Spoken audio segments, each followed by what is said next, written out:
Welcome to this episode. Today, we're diving into something that's really fascinating, the brain-body connection, especially how pain, stress, sleep, and immune balance all work together to shape how our nervous system recovers and adapts.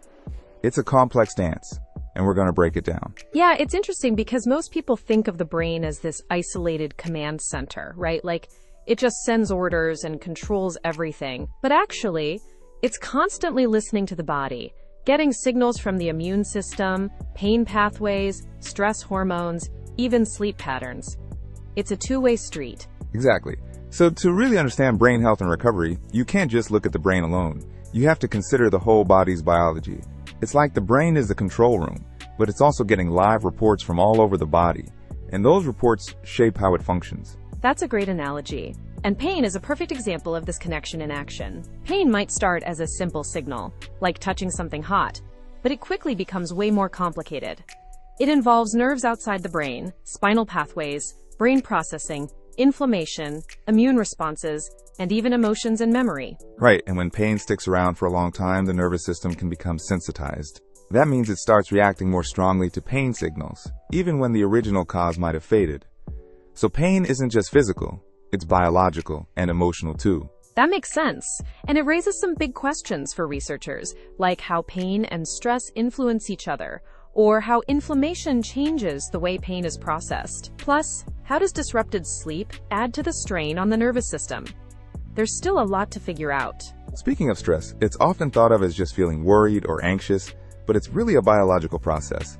When we're stressed, hormones shift, the immune system changes, inflammation can increase, sleep quality drops, mood and thinking get affected, and even pain sensitivity can go up.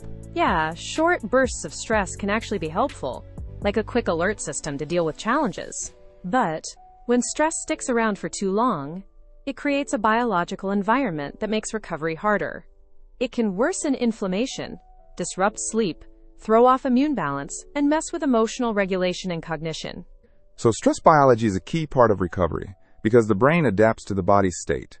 If the body is in a stress state, the brain's recovery processes might not work as well. And that brings us to sleep, which is often overlooked but is absolutely essential for recovery. During sleep, the brain is busy consolidating memories, processing emotions, regulating metabolism, balancing the immune system, and restoring itself. When sleep gets disrupted, it can increase inflammation, make pain feel worse, heighten stress responses, and cause cognitive problems.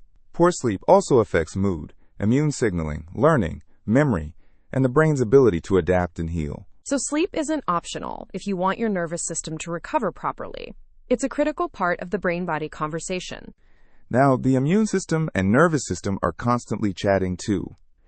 They communicate through molecules like cytokines, which are basically immune messengers, and through immune cells in the brain called glial cells.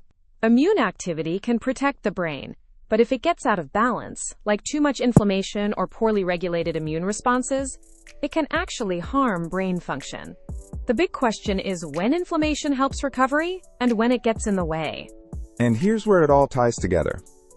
Pain, stress, sleep, and immune balance don't act alone.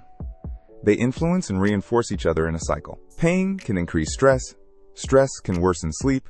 Poor sleep can make pain worse. Inflammation can affect mood and thinking.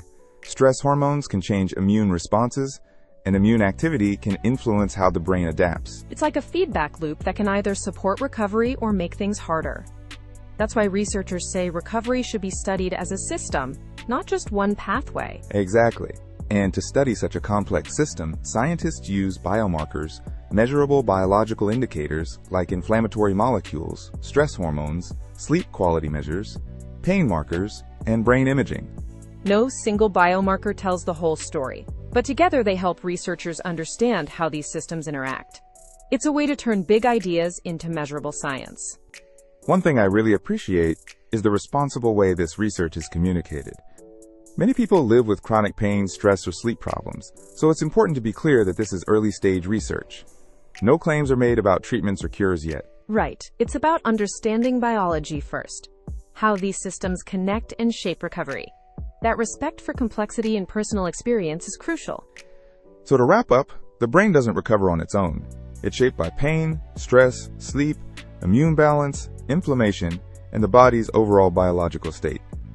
Understanding recovery means looking at all these systems together.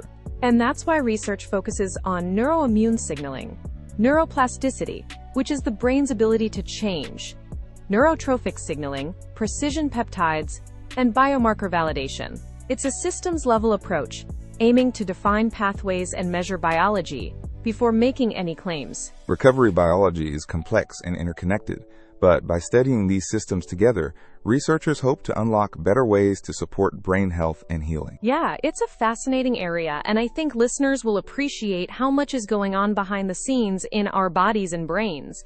It really changes how we think about pain, stress, sleep, and recovery. Absolutely. Thanks for joining us today to explore this important topic. Thanks, everyone. Take care of your brain and body. They're in this together.